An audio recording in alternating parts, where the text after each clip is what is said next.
Thank you. और जितनी भी दर्शक आपके हैं और मेरे हैं और ये पूरे हिंदुस्तान के हैं और जहाँ जहाँ ये टीवी 9 भारत देखा जाता है, सबको मेरा प्रणाम। और दिल से बस यही दुआ करूंगा कि आप लोग स्वस्थ रहें।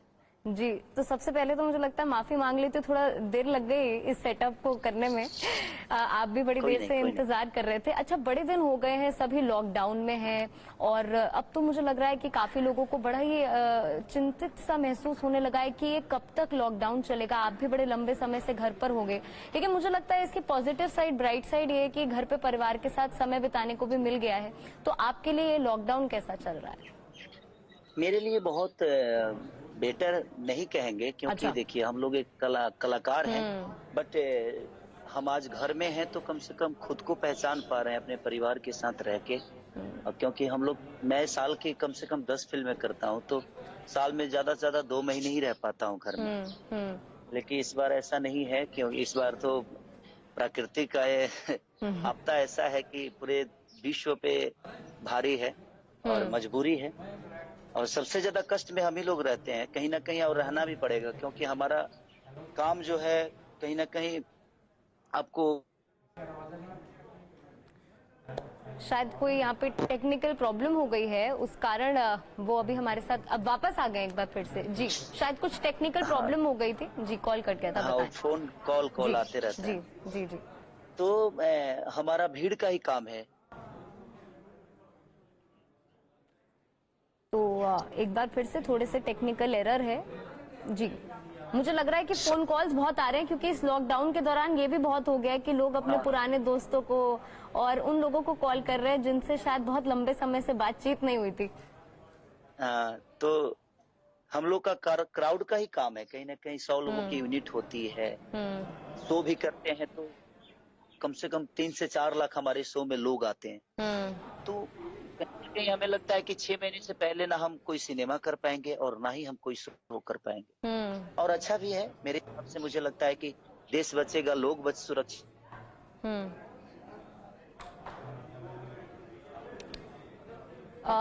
मुझे लग रहा है कि टेक्निकल डिफिकल्टी बहुत ज्यादा हो रही है आपकी तरफ से यहाँ पे।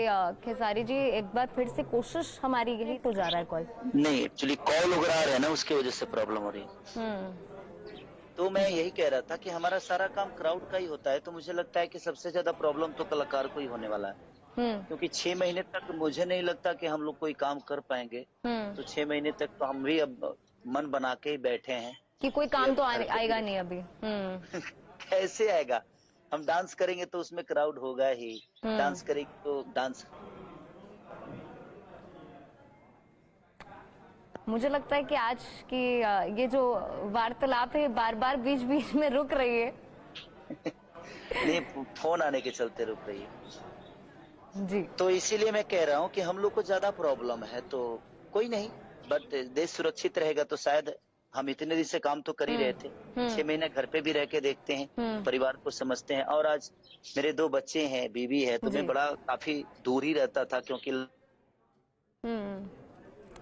नहीं फोन आ रहे हैं, लोगों को प्रॉब्लम है, क्या करें। अब जो है, अब सब लॉकडाउन में फ्री बैठे हैं तो भाई बात करने में लगे हैं।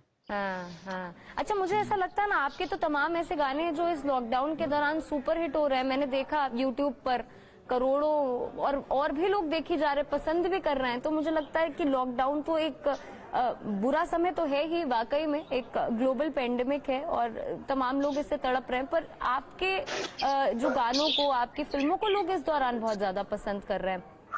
तो गाने सारे जितने भी हैं सब मेरे पहले के गाए हुए गाने हैं।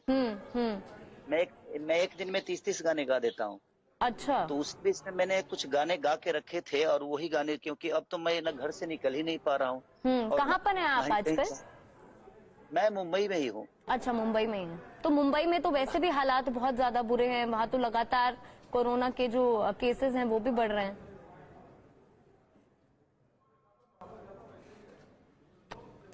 मुझे वाकई में यहाँ पर अब लगता है कि हमारे दर्शकों को ना परेशानी हो रही हो, क्योंकि आपके तो चाहने वाले बहुत हैं, पर हमारे जो दर्शक हैं जो इस फेसबुक लाइव को देख रहे हैं, वो शायद मुझसे ज्यादा आपको देखना चाहते हैं और आपको सुनना चाहते हैं कि अरे इस नहीं लॉकडाउन नहीं के नहीं, दौरान आप डेली दिखते हो, हम भी डेली दिखने वाले लोग हैं, लेकिन हम लोग ऐसे हैं कि हम इंटरटेन के सहारा हैं, तो हाँ। शायद लोगों को ज्यादा पसंद आते हैं इसलिए। जी जी जी। अच्छा, कुछ गानों में जो लग रहा है कि ये जो कॉल है ये तो रुकने का नाम ही नहीं ले ये रहा है। तो ये लगा रहेगा, ये लगा कभी फ्री नहीं रहता है। जी, अगर और हमारे सब जब दर्शकों आप के लिए अगर आप कुछ गा दे अपना हिट, तो उनको इस लॉकडाउन के समय पे खूब ऊर्जा मिलेगी, क्योंकि मनोरंजन का और कोई मुझे लग रहा है सोर्स भी उनके लिए नहीं है। काफी मुझे लग रहा है चिंतित है, परेशान है, बोर हो रहे हैं। उनके लिए गाना तो हम सुना ही देंगे आपको, और गाने छोड़ भी रहे हैं, बहुत सारे गाने मेरे जा भी हाँ। रहे हैं, मेरी सिनेमा भी बहुत रिलीज है।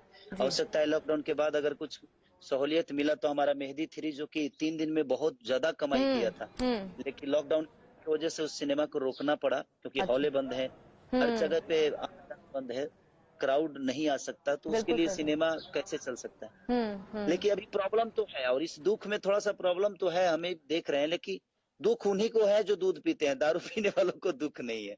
हम्म। दा- तो आप हमारे दर्शक। जाएंगे, ठीक है। ये मेरा गाना बहुत बड़ा हिट था। जी। आप कहाँ से हैं? तो आपको अगर पटना से होंगी तो शायद इस चीज को आप देखी भी होंगी, सुनी भी होंगी। मैं तो वैसे उत्तराखंड से हूँ, पर मैं आज सुबह से ही देख रही हूँ 3 करोड़ 93 लाख से भी ज्यादा लोग इस गाने को देख चुके हैं, और बड़ी फरमाइश थी मेरे डिपार्टमेंट से भी, प्लीज ये गाना उनसे गवा दीजिएगा, हमारा बहुत फेवरेट है ये। सब कदर से हुए हैं फरार, अब छपड़ा लौट के न जाएंगे, नून रोटी खाएंगे, जिंदगी संग ही बिताएंगे, ठीक है। ये गाना मेरा बहुत बड़ा हिट था। जी जी जी।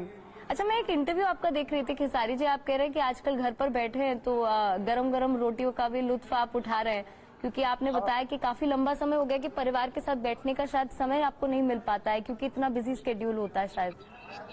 हाँ, वो तो है। एक्चुअली बात ऐसा है कि मैं गरम रोटी, मुझे लगता है कि मैं 7-8 साल से गरम गरम रोटी कभी खाया ही नहीं था, क्योंकि सुबह जल्दी चल जाता था और मैं काम पे, अपने शूटिंग पे, और शूटिंग पे जाते ही सब जो सबका खाना होता है मेरा भी होता है, और मैं लेट आता था घर पे तो सब खाना पीना बन जाता था, तो मैं 12-2 बजे, मैं 7-8 बजे उठ जाता हूँ, 9 बजे निकल जाता हूँ बिना खाए, फिर 2 बजे घर पे आता हूँ, तो गरम रोटी कहाँ से मिलेगी। लेकिन लॉकडाउन में एक चीज है कि वाइफ के हाथ का जो मेरा खाना है ना, मुझे लगता है कि वो मेवा फेल है, मैंने दुनिया की सारी खाने फेल है उसके हाथों के आगे।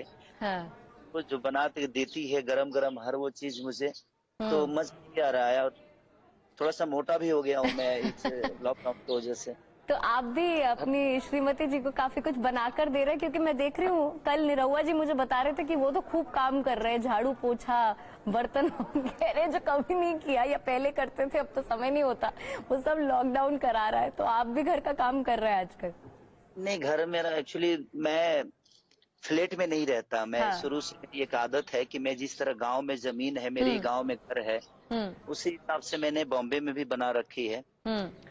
और आप देख सकती हैं मैं अपने गार्डन में बैठा हूँ, अपने दरवाजे के, हमारे यहाँ दुआर बोला जाता है, पता नहीं अब उत्तराखंड में क्या बोला जाता है, लेकिन हमारे यहाँ दुआर बोला जाता है, तो हम अपने दुआर पे हैं, दरवाजे के आगे है, अपना अच्छा खासा जमीन है, तो आदमी अपने लॉन में ही है, किसी से लेना देना कुछ नहीं है। तो मैं गांव की आज भी मड़ुआ का रोटी खाता हूँ। अच्छा, मड़ुआ समझती है ना? हाँ, मैंने वो खाई है, और लिट्टी चोखा तो मुझे लगता है आपका आपने बनाया भी है, और शायद आप बनाते भी थे। जी, दिल्ली में मैं लिट्टी चोखा फुटपाथ पे 1.5 साल 2 साल बेचा हूँ। तो इसके बारे में आप हमारे दर्शकों को बताएं, क्योंकि मुझे लगता है कि आप लोगों ने जितना संघर्ष देखा है वो बाकी लोगों को बहुत ज्यादा प्रेरणा देता है। तो आपने तो, मैंने एक वीडियो देखी उसमें तो आप रो पड़े थे, आपने कहा कि आपने इतनी ज्यादा गरीबी देखी थी कि आपने कभी सोचा ही नहीं था कि आप यहाँ भी पहुंचेंगे। तो ये जो संघर्ष की कहानी आप बताएं। मेरी जीवन जो है बहुत संघर्षपूर्ण है, क्योंकि मैं कई सारे स्टारों के घर पे नौकर भी रहा हूँ। अच्छा। कई सारे स्टारों के घर पे मैंने रोटी भी बनाई है, कई सारे म्यूजिक कंपनी में मैं झाड़ू पोछा तक लगाया हूँ, और मैंने समझ लीजिए कि एक नौकर भी उतना स्ट्रगल नहीं कर पाता है अपने खाने 2 रुपए से और अपने आगे बढ़ने के लिए। और लिट्टी भी बेचना था मुझे। और ये कौन से साल की बात रही होगी जब आप लिट्टी चोखा बेचा करते थे दिल्ली में? मैं 2006, 7, 8 की बात कर रहा हूँ। अच्छा। ये 3 साल मेरे लिए जीवन की समझ लीजिए कि बहुत मने कष्टदायक था। उससे पहले भी मैं दूध बेचा करता था, अपने गांव पे था तो घर घर पहुंचाने वाला काम, आधे लीटर 1 लीटर कई लोगों को देना होता था, तो गांव के बगल में लोगों को देने के लिए मैं जाना करता था। और बचपन में सारी गरीबी थी हमारे घर में, तो कहीं ना कहीं 30 रुपए महीने पे, 10 रुपए महीने पे मैं भैंस भी और गाय भी चराया करता था लोगों का, अपने खर्चे के लिए, जीवन को चलाने के लिए। तो मेरे जीवन में कष्टों से तो समझिए कि भरा पड़ा था, लेकिन एक चाहत थी कुछ करने की। मैं इतना सोचा नहीं था, मैं सिर्फ इतना सोचा था कि मैं एक अच्छा गायक बन जाऊं, 1 लाख 1.5 लाख रुपए कमा लूं। मेरे 10-10 हजार, 15-15 हजार के शो होने लगे। उस समय मुझे 2000 के, 1500 के शो मिलते थे। जब मैं बचपन से गाता हूँ, मैं रामायण महाभारत का गायक हूँ। मैं हरि कीर्तन गाता था जी। हमारे यहाँ रामायण महाभारत प्रसंग ये जो लोग गाते हैं, मैं वेद गाने वाला कलाकार था। मैं लोकगीत कभी गाया ही नहीं था। अच्छा। तो अचानक जब दिल्ली गया, दिल्ली जाने के बाद लिट्टी चोखा बेचने के बाद लगा जब यार कुछ तो करना। तो मैं कई जगह पे तो धागा कटिंग भी किया हूँ। मेरे भाई स्पॉट में काम करते थे, सिलाई मशीन वगैरह करते थे। अच्छा। तो पर भी मैं 6 महीना 7 महीना ऐसे स्पॉट में भी काम किया ताकि कुछ कमाऊं। तब तक मेरी शादी हो गई। अच्छा, उसी दौरान, उस संघर्ष के दौरान ही? हाँ, 2006 में ही मेरी शादी हो गई। उस समय मेरा एज भी बहुत कम था, मुझे लगता है कि 18-19 साल का था मैं। अच्छा। और तो फिर तो जिम्मेदारी और भी बढ़ गई होगी, क्योंकि फिर पत्नी भी थी। अब जैसे माँ बाप बोलते हैं अब आगे क्या करना है, अब आपके पास जिम्मेदारी है, आगे बच्चे होंगे। देखिए, सबसे बड़ी जब तक किसी चीज की तकलीफ नहीं होती है ना, तो बच्चों को ज्यादा प्रॉब्लम और ज्यादा बातें सुनने को नहीं मिलता है। लेकिन जब गरीबी होती है तो उसमें सुनने को मिलता है। तो तरह हर आदमी के माँ बाप बोलते थे कि अब बीबी भी आ गई, कमा के कौन खिलाएगा, तो बहुत सारी चीज मेरे ऊपर भी आती थी। तो उसके लिए मुझे लिट्टी चोखा बेचना पड़ा। और मेरी वाइफ उसके बाद 1 साल बाद मेरी वाइफ भी दिल्ली गई, तो मेरे साथ वो बनाती थी, पापा बनाते थे, मैं बनाता था, और हम मिलकर बेचते थे लिट्टी चोखा। तो कुछ सारी चीजें थी। और कहीं ना कहीं आज मैं जहाँ हूँ, मुझे आज भी विश्वास नहीं होता है कि मैं दुनिया के नजर में मैं हीरो हूँ। जी बिल्कुल, आप दुनिया के सामने वाकई बहुत बड़े हीरो हैं। और मुझे लगता है इसका सबसे बड़ा सबूत है आज का ये फेसबुक लाइव, जहां कमेंट सेक्शन पर खेसारी जी लोग इतना ज्यादा प्यार दे रहे हैं आपको, और आपकी संघर्ष की कहानी को तो कुछ लोग सुन ही नहीं पा रहे हैं। कुछ लोग कह रहे हैं कि आंसू बह रहे हैं, प्लीज आगे ना बताएं आप, क्योंकि इतना संघर्षों से निकलकर आप आगे बढ़े हैं। और आपके तमाम गाने, तमाम फिल्में, और मैंने ये भी कहीं पढ़ा था, आप मुझे बताएं कि साजन चले ससुराल के लिए आपको 11,000 रुपए मिले थे। हाँ, वो भी चेक बाउंस हो गया। वो चेक बाउंस हो गया। नहीं, लेकिन वो चेक बाउंस हो या नहीं हो, कि मैं आलोक भैया, उसके आलोक सिंह प्रोड्यूसर थे जी। मेरे जीवन में उनसे बड़ा योगदान किसी का नहीं हो सकता, क्योंकि आजकल अपने बच्चे पे कोई लाख रुपए खर्चा नहीं करता है। और उस समय उन्होंने साजन चले ससुराल के लिए एक खेसारी के लिए 60 लाख रुपए का सिनेमा बनाया था। तो वो मेरे बहुत बड़ी बात थी। वो इंसान मेरे लिए समझिए कि एक ईश्वर की तरह हैं, और हमेशा मानता भी उनको। मैंने उनके फिल्म के लिए कभी पैसे की डिमांड नहीं की। वो जब बोले कि बेटा मुझे काम करना है, ओके सर, जब चलना है चलिए, मैं रेडी हूँ। तो ये एहसान उनका मैं हमेशा आजीवन कोशिश करता हूँ कि हमेशा निमह जाए, और निमहता भी है। उनको जब भी जरूरत हमसे पड़ती है, मैं उनके सामने रहता हूँ, उनके लिए खड़ा रहता हूँ। जी बिल्कुल। मुझे ये लगता है कि जो तमाम दर्शक हैं, उनकी ये फरमाइश है, इस फेसबुक लाइव के कमेंट सेक्शन को मैं लगातार देख रही हूँ कि खेसारी भाई प्लीज आप कुछ सुना दें, क्योंकि हमारे जो कान है वो तरस रहे हैं आपको सुनने के लिए। तो अपना कोई हिट सॉन्ग आप गा दें उनके लिए।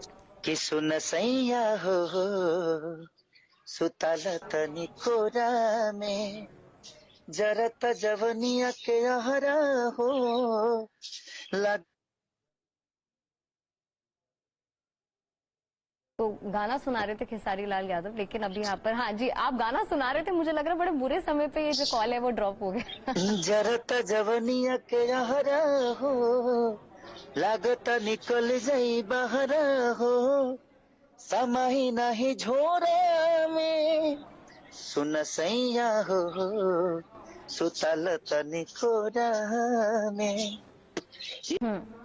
और 9 भारत, टीवी 9 भारत को जितने भी श्रोता है, मैं भारतवर्ष है ना जी, टीवी 9 भारतवर्ष, भारतवर्ष में जितने भी श्रोता है, मैं आप सबसे यही रिक्वेस्ट करूंगा, और जो मुझे प्यार करते हैं, प्लीज आप घर में रहिए और देश बचाइए, खुद को बचाइए, अपने आप को बचाइए, अपने परिवार का रक्षा करिए। ये दुख की घड़ी आज है, कल हमारे जीवन में सुख आएगी। तो मैं आप सबसे रिक्वेस्ट करता हूँ, आपका बेटा होने के नाते, कि आप लोग घर में रह के और अपने आप को सुरक्षित करिए, अपने परिवार को बचाइए और देश को बचाइए। जी खेसारी जी, मुझे ऐसा लगता है कि आपको जितना प्यार लोगों का मिला है, शायद से ही किसी और को मिला हो इतने कम समय में।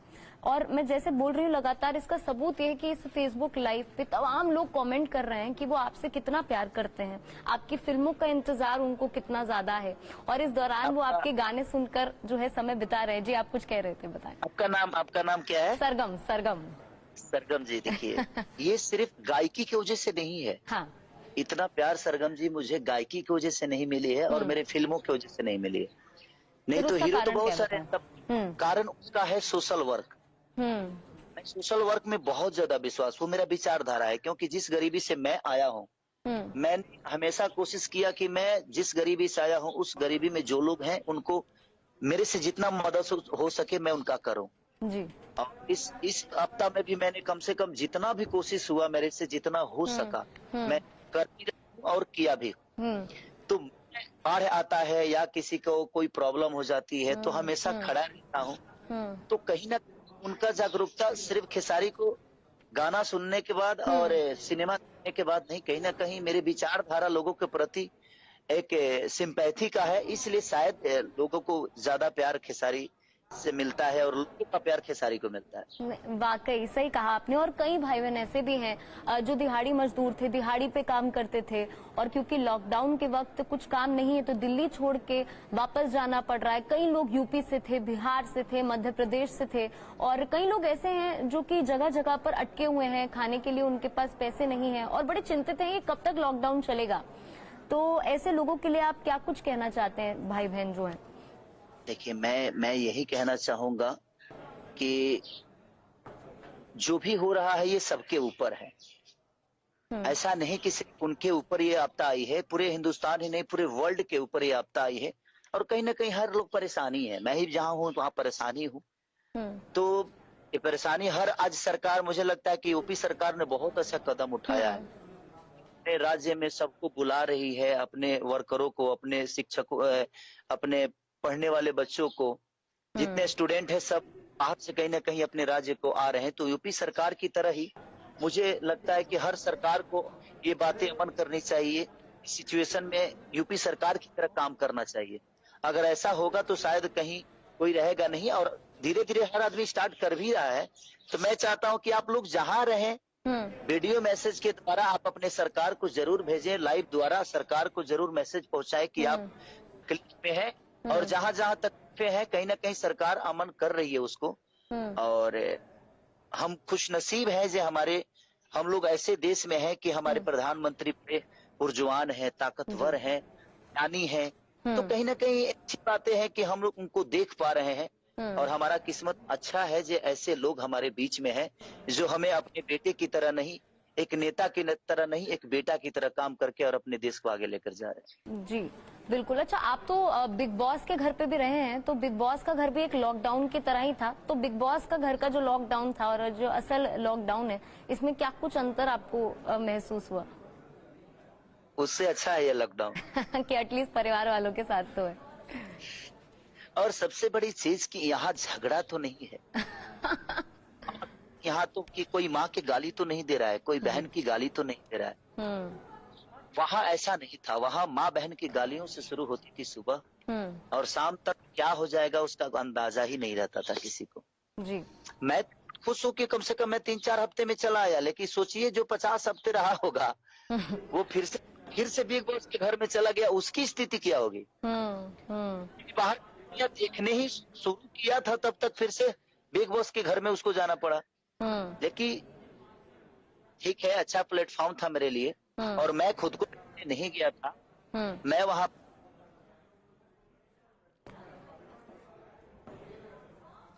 जी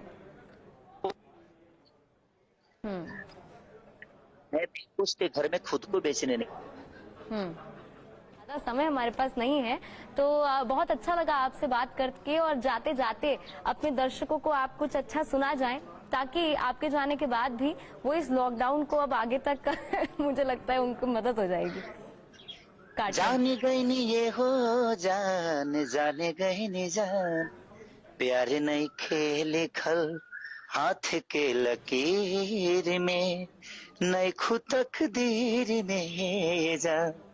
बस मैं यही कहूंगा कि TV9 भारतवर्ष के जितने भी श्रोता हैं जो हमें लाइव देख रहे हैं, हमें जो प्यार करते हैं, उनको दिल से थैंक यू। आप घर में रहिए, अपने देश को बचाइए और सुरक्षित रह के अपने आप को सुरक्षित करिए, अपने परिवार को सुरक्षित करिए। Thank you. बहुत बहुत शुक्रिया खेसारी जी, आपसे बात करके बहुत अच्छा लगा जी। Thank you. तो चलिए आज के लिए बस इतना ही, लेकिन देश और दुनिया की तमाम बड़ी खबरों के लिए आप देखते रहिए TV9 भारतवर्ष।